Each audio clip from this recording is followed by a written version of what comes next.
Welcome to Cardio Radio, a podcast of the Ohio Cardiovascular and Diabetes Health Collaborative, also known as Cardio.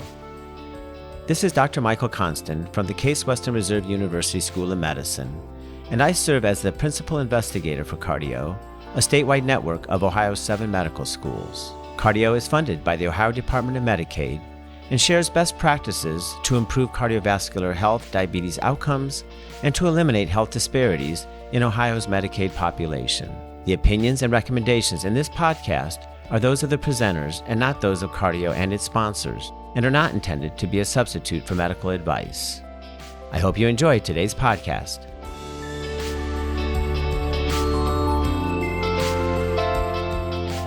Hello, I'm Dr. Kathleen Dungan, professor of medicine in the Division of Endocrinology, Diabetes, and Metabolism at The Ohio State University.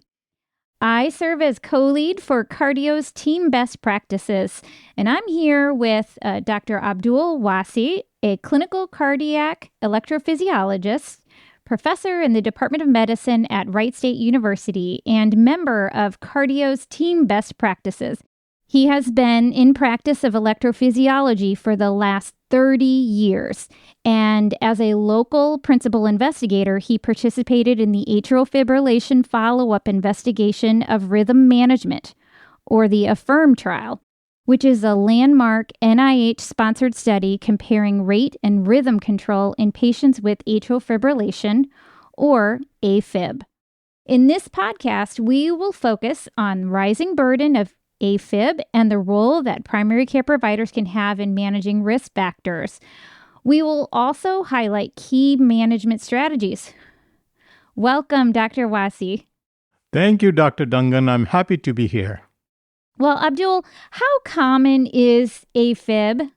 So atrial fibrillation is the most common sustained arrhythmia, and in the United States, it was estimated that in 2010, the prevalence was 5.2 million, and it is expected to increase to 12.1 million in 2030. Similarly, the incidence was 1.2 million in 2010 and is expected to increase to 2.6 million in 2030. Additional data from Framingham Heart Study suggests that there's a 4-fold increase in the age-standardized prevalence of AFib over 50 years of follow-up. Globally, data from Global Health Data Exchange, the estimated worldwide incidence and prevalence rose 31% and 33% from 1997 to 2017, and it is projected to increase by 60% in 2050. Now, estimate of undetected or asymptomatic atrial fibrillation was 11% in the United States. So this increase in the incidence and prevalence of AFib is attributed to aging population, earlier diagnosis, better survival, and increased rates of obesity in the population. Wow, so AFib is pretty common, and it's increasing worldwide. So why is this so important? Can you fill us in?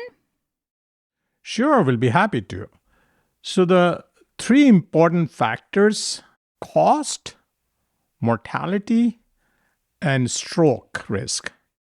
Increased cost due to emergency department visit and hospitalization, as obtained from data from Optum United Healthcare Administrative Claims Database. The annual cost for AFib patient is $63,000. When compared to non-AFib patients, it was $27,000. The total cost in 2016 was $28 billion. Mortality in patients over the age of 65 is 19% in 1 year and about 48% in 5 years. Similarly, the stroke risk, about 15 to 24% of all ischemic strokes are because of AFib. And AFib-related strokes are twice as likely to be fatal, are more severe, and recurs more frequently than other causes of stroke. I think you've established that AFib has a substantial burden on cardiovascular health. How do we recognize this in clinical practice? That's a very valid question. So, most common sustained irregular arrhythmia with chaotic contraction of atria is what AFib is. It can be totally asymptomatic and is detected on a routine physical exam at the physician's office, or they can present with symptoms which variable, which include palpitation, dizziness, shortness of breath, and chest discomfort. In the primary care office, generally it is detected on palpation of the pulse with handheld EKGs or with oscillometric blood pressure measurement or from smartphone. Yes, I've heard of patients using their smartphones to detect heart rhythm abnormalities now. What are some of the risk factors for which we should be aware? Some of the risk factors are modifiable risk factors and some are non-modifiable risk factors. Among the non-modifiable risk factors, aging is the strongest risk factor. Electroanatomical and electrophysiological changes which predispose to AFib are due to left atrial fibrosis and dilatation and electrical and structural remodeling. Moreover, race and ethnicity is another non-modifiable risk factor. Lifetime risk across the United States and Europe is approximately 33%. It is most common in white Caucasian population. 30 to 40% of all AFib patients are white, 20% are black, and 15% are in Chinese population. There is also a gender difference. It's more common among men. In men, it presents at a younger age. However, women are more symptomatic and women are less likely to receive invasive rhythm control therapy such as ablation therapy. There is no difference in one-year incidence of adverse outcome. And finally, genetic factors have also a role to play in this disease. Well, as you say, these are risk factors that are out of our control. Are there any potentially modifiable risk factors? Absolutely. Hypertension is the most important and common risk factor for atrial fibrillation. It is noted in about 60% of the patients with atrial fibrillation. Additionally, uncontrolled hypertension can lead to heart failure, which itself is strongly related to development of atrial fibrillation. In recent meta-analysis, treatment of hypertension was noted to reduce the risk of incident atrial fibrillation with a pooled hazard ratio of 0.74. However, despite intensive control of hypertension with a goal of blood pressure reduction to less than 120 millimeters of mercury systolic and less than or equal to 80 millimeters of mercury diastolic, those patients with AFib still have higher risk of stroke and heart failure when compared to the group without these conditions. So all the more reason to manage blood pressure well. Are there other modifiable risk factors that we should consider? Yes, we have strong evidence demonstrating the association of atrial fibrillation with obesity. And we know that reducing weight can help reduce the symptoms, total burden, and recurrences of atrial fibrillation, as well as maintenance of sinus rhythm post-ablation. A 5-unit increase in BMI is associated with 29% increase in the risk of atrial fibrillation. On the basis of randomized controlled trial, we know that weight loss as part of lifestyle modification program was associated with reduction in arrhythmia symptoms, total burden, and recurrences. Following bariatric surgery, there is improved outcome with maintenance of sinus rhythm after catheter ablation. In a Swedish study with 19 years of follow-up, a 20% reduction in body weight resulted in 29% reduction in risk of atrial fibrillation. And this has been reproducibly demonstrated in other studies. In regards to physical fitness, randomized studies have shown that prescribed aerobic exercise demonstrated a reduction in arrhythmia burden in those with non-permanent atrial fibrillation and improved functional capacity and health-related quality of life in both permanent and non-permanent atrial fibrillation. Given all the data in a 2023 guidelines, in individuals with atrial fibrillation, moderate to vigorous exercise training to a target of 210 minutes per week is recommended. Well, thank you for that overview. So overall health is really important. Are there other lifestyle factors that are important?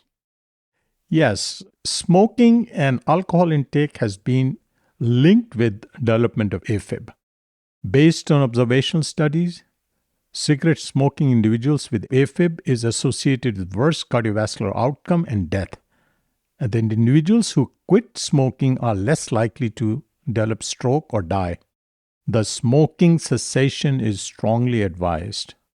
Similarly, alcohol abstinence or reduction to less than 3 standard drinks per week has been demonstrated to reduce AFib symptoms, total burden, and progression of AFib to paroxysmal on to persistent. Risk of AFib is increased twofold within 4 hours of a single drink. Wow, I didn't know that just a single drink can increase the risk of AFib. I heard you mentioned that heart failure is a risk factor. Are there other comorbidities for which we should be aware as increasing risk? Kathleen, that's a very good question you raised. Yes, diabetes increases risk of cardiovascular mortality and sudden death. And interestingly, patients who are going radiofrequency or cryoablation, optimal glycemic control pre-ablation lessens the risk of recurrence after ablation. Additionally, sleep disorder breathing is quite prevalent in patients with AFib, and generally in the range of 20 to 50% of patients have sleep disorder breathing. It often goes undetected, and it is recommended that all patients with AFib be screened for sleep apnea. And treatment of sleep apnea reduces the recurrences and burden of AFib in observational studies, but there are limited data from randomized controlled trials. Yes, it seems like there's limited data for evidence of glycemic control also. Is that true? Correct. Well, it's become quite clear that multiple interventions could potentially reduce the incidence and the burden of atrial fibrillation. What are some management pearls that you would recommend? So recently, we have had multiple trials that have shown the superiority of ablation therapy over antiarrhythmic medications. One of the well-known trial is EAST-AF-NET study, where younger patients in whom AFib ablation was performed early on after the disease onset lowers the risk of mortality and morbidity. There were 2,789 patients, and hazard ratio was 0.74. In other studies, in advanced heart failure patients, there was a significant reduction in mortality after AFib ablation. Death from any cause was noted in 6% of the patient in ablation group versus 20% patients in antiarrhythmic group. Note that the hazard ratio here was 0.29. Similar findings were noted in Cabana trial on secondary analysis. Patients with heart failure with minimal or low left ventricular ejection fraction had significant improvement in mortality, quality of life, and functional class.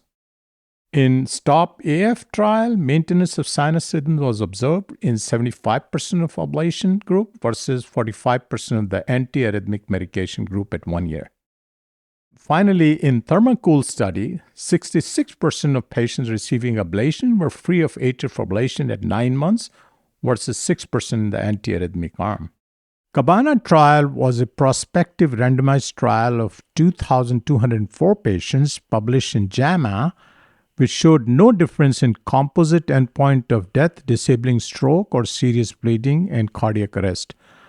However, in a subset of patients with heart failure, which consisted of function class 2 patients with preserved left ventricular systolic function, clinically significant improvement in survival, freedom from AFib recurrence, and quality of life was noted in ablation group versus antiarrhythmic medication group.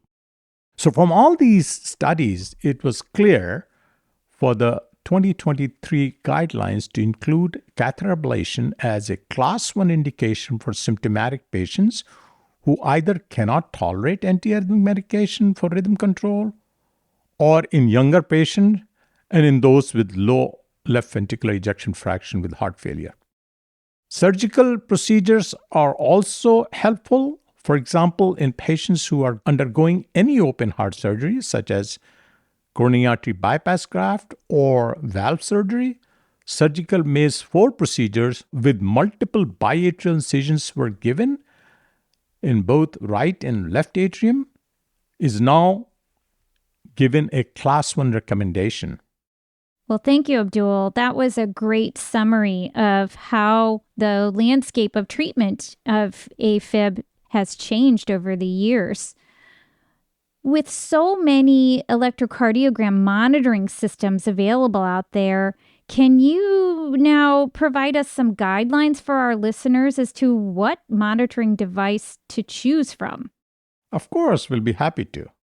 The decision to order a monitoring device should be based on frequency and duration of symptoms, patient factors, cost and accessibility, and ease of integration with the existing electronic health records. These are familiar themes. They're reminiscent of Cardi-OH's content on remote blood pressure and glucose monitoring. Could you share a bit more on the individual modalities? Yes, we'll be happy to. So 24 hours Holter monitors a continuous ECG monitoring for 24, or it can be extended up to 48 hours. It gives a very good assessment of total arrhythmia burden, fastest and the slowest heart rate, and correlation with activities and sleep. It is extremely helpful when a patient is on antiarrhythmic or rate control medications, and can be a first-line option for patients with frequent daily episodes of palpitation or suspected paroxysmal AFib. Second tool that we have available in the armamentarium is event monitoring, and records the ECG during symptoms on demand. So typically it is placed for weeks to months to increase the overall likelihood of capturing intermittent symptoms, but requires patient activation when symptoms occur. Next in line is mobile cardiac outpatient telemetry monitoring, which continuously monitor and automatically transmit ECG data to a monitoring center. It can be used as a screening tool for AFib after a cryptogenic stroke. It can be useful for infrequent or paroxysmal symptoms, and it allows for prompt identification of arrhythmias and initiation of treatment. Patch monitoring is again an adhesive device which is worn on the chest for an extended duration. It continuously monitors and stores ECG data. It is suitable for patients with less frequent arrhythmias and is convenient for patients and provides high-quality data. Insertable loop recorder are extremely helpful in patients who have unexplained, infrequent syncope of arrhythmic cause, and also as part of screening for atrial fibrillation following a cryptogenic stroke. These devices are extremely helpful in detection of asymptomatic atrial fibrillation. Finally, as we mentioned before, wearable smartwatches are available nowadays: Fitbit, Samsung, and Apple smartwatch. Apple smartwatch has the advantage of ECG strip recording, which can be transmitted to the primary care physicians or caretakers. Well, now that we've provided an overview of the treatment and monitoring strategies, let's talk about how the primary care provider can really provide an important role. For example, atrial fibrillation often occurs in the hospital setting. In fact, it's listed as a primary diagnosis in over 450,000 hospitalizations, and it's a comorbidity in 3.5 million hospitalizations per year in the U.S. So given these numbers, how can the primary care provider anticipate what the post-hospital follow-up should look like?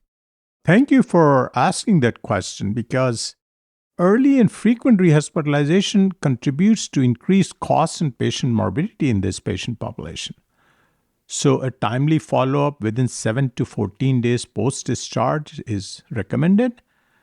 And we should continue with the post-discharge surveillance. For example, following patients for continued oral anticoagulation after cardioversion, and recognizing that AFib has a blanking period after ablation of 3 months, and any recurrence does not necessarily mean that it is a failure of the procedure, and also monitoring for side effects of the medication like QT interval on an EKG. Of course, we have to follow the anticoagulant based on their risk factors. We have to optimize rate or rhythm control with appropriate medications and emphasize medication adherence and discuss the side effects. Overall, we need to educate our patient on AFib, the lifestyle changes, and recognition of symptoms if there is any recurrence of atrial fibrillation. You mentioned the 2023 guidelines for diagnosis and management of atrial fibrillation. What were the take-home messages from these guidelines? We in the EP community are happy that the guidelines were finally updated after about 10 years. And updates were based on published studies of the last 9 years. Atrial fibrillation is a continuum of disease which starts with lone AFib, becomes paroxysmal atrial fibrillation to persistent and goes on to become permanent. Recognition of lifestyle risk factors modifications are pillar of treatment. And we should also have a shared decision making for prevention of stroke, particularly in intermediate risk patient when considering systemic anticoagulation. Finally, early rhythm control with paroxysmal atrial fibrillation, for example, patient present to the emergency room with AFib and rapid ventricular response, maintenance of sinus rhythm, and minimizing AFib burden is extremely important in these patients. Well, that overview really drives these points home. I've learned so much while creating this podcast with you, Abdul. Are there any other items you would like to recap? Yes, Kathleen, thank you very much for participating in this podcast. We have to recognize the key risk factors, both modifiable and non-modifiable. It is important that we recognize that early detection and management is extremely helpful to reduce the burden of the disease and improve longevity. Again, encouragement for a heart-healthy lifestyle is important in this patient population. Thank you, Dr. Wase, for joining me today on this timely and informative podcast. Thank you very much, Dr. Dungan. It was a pleasure speaking with you. And a special thank you to you, our listeners, for tuning in to Cardio Radio.